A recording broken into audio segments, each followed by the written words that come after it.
house must be built on solid foundations if it is to last. The same principle applies to man. Otherwise, he too will sink back into the soft ground and become swallowed up by the world of illusion. And this was by Sai Baba.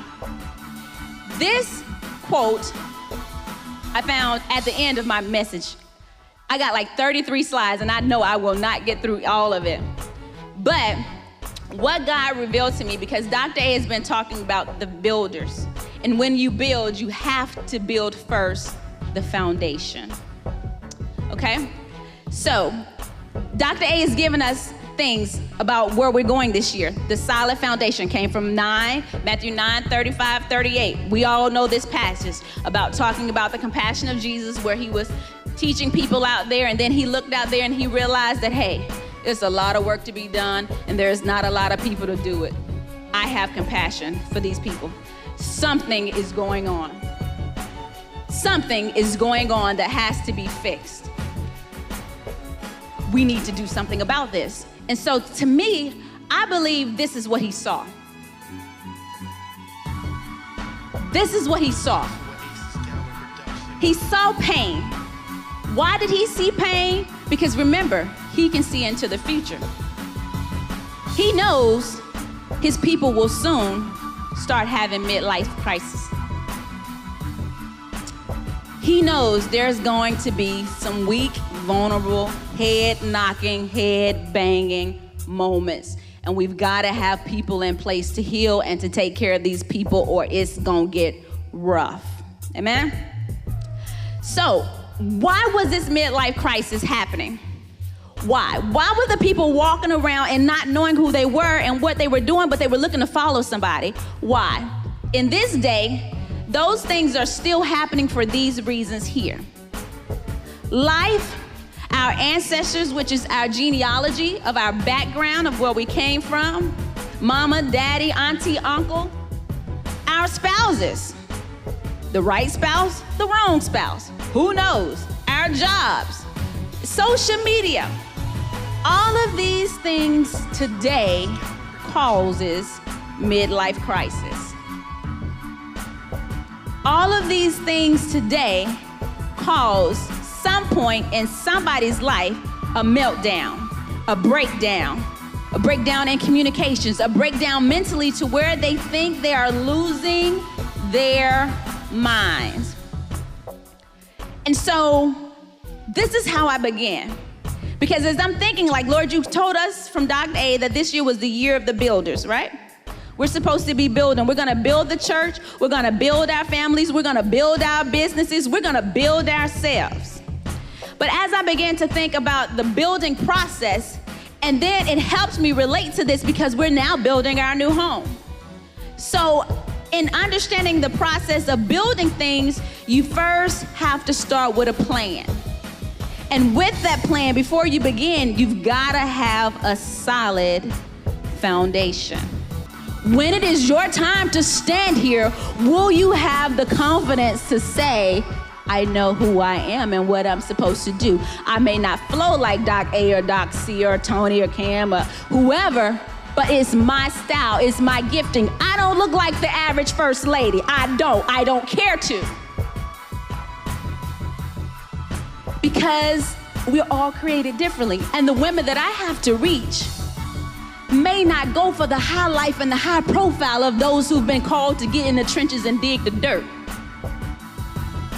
So I've got to be comfortable in my skin and know where I'm going and who I am, because if I don't, there's a generation and a destiny of people who will die because they were created in the beginning. But if I don't walk in the authority and power that He created us to have, I'll lose them. The fifth thing is, He wanted to execute His righteousness in the earth. That's the way of life. That's the lifestyle. Everything about you has got to be righteous. You're not going to do everything right, but at least the Holy Spirit is going to convict you enough times to get you right. 6, to demonstrate His purpose and His laws. That's what we're here for. That's what mankind was supposed to do, to tell people about His purposes and His laws in our own ways. Amen? And the next one is to extend God's rule of heaven into the earth. This was the blueprint of why mankind was created. These things here. God wanted to fit in us. He wanted to manifest his glory in us so that we can walk into his character, his authority, his power, know who we are, tell people what's right, tell people what's wrong, tell people where to go, how to live so they can be successful, because heaven and earth are supposed to look like one another. But earth has gotten out of line, and it does not reflect the glory of the Lord, which it was supposed to do. So it began to shift. As we see in Genesis, you have Adam walking in the glory and all of this, but then the Old Testament, which is the first couple of chapters in the book, it tells us that there was a fall, and we know what that fall was. We know that when that fall, Satan came, tempted Eve, she ate the fruit, she gave it to Adam, they fell, right? But not only was that going on, there was a trap that was being laid by Satan for the seeds of Adam. Why? Because Satan was in heaven when God created Adam. So he knows the plan, he knows the vision, he knows the destiny, he knows everything that Adam is supposed to do in life. But if I can get to him before you do, I can destroy him. So he was after the seeds. That's how it shifted. And then as he came in and distorted, Adam and Eve was moved from the Garden of Eden, right? Then you had Cain coming along, killing Abel, and all of this destruction. So if you read the Old Testament, you're gonna read a lot of history where you had good people and you had bad people. People trying to get it right and restore the laws. You had people saying, forget God, he can kick rocks, I don't care. I'm gonna worship this idol, I'm gonna worship Balaam, I'm gonna worship Molech, I'm gonna do what I wanna do because it's my life, not his life. So in the Old Testament, you got a lot of up and downs. That's what the Old Testament is. That's what you get out of the Old Testament. Old Testament is history. When you read the Old Testament of the Bible, you read for history. You see how God worked in people, how he talked with people, how when they didn't want to listen, he had to do all kinds of things to get their attention. So he started bringing prophets. Prophets was rising up left and right. One minute we want to talk to God, next minute we don't want to talk to God. How many of us are like that today? Oh, Lord, I'll die for you. Oh, Lord, okay, go do it. No, Lord, I got to work tomorrow. I can't die tomorrow. Oh, Lord, I give you my life. I give myself away. Okay, can you get up? No, I can't serve tomorrow. God, I'm tired. Prophets rising up, warning that there's going to come a day.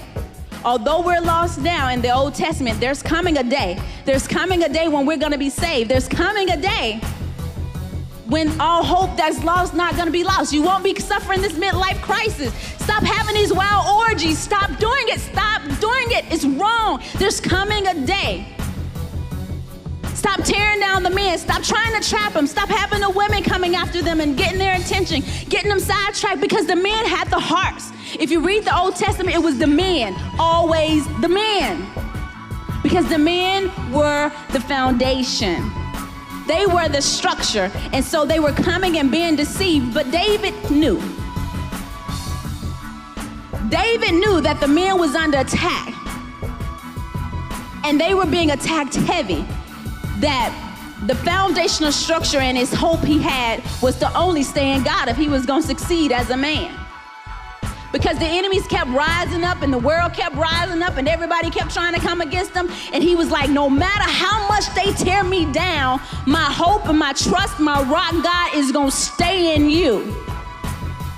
He had a foundation, but the problem was most men don't have foundations. They have this.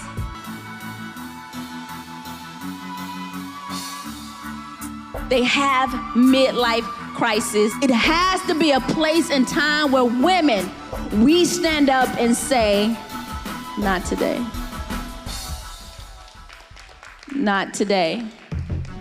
And that's what led me to teaching on the foundations for the men, because when the men line up, the women follow. And when the women follow, the children follow. That's the key.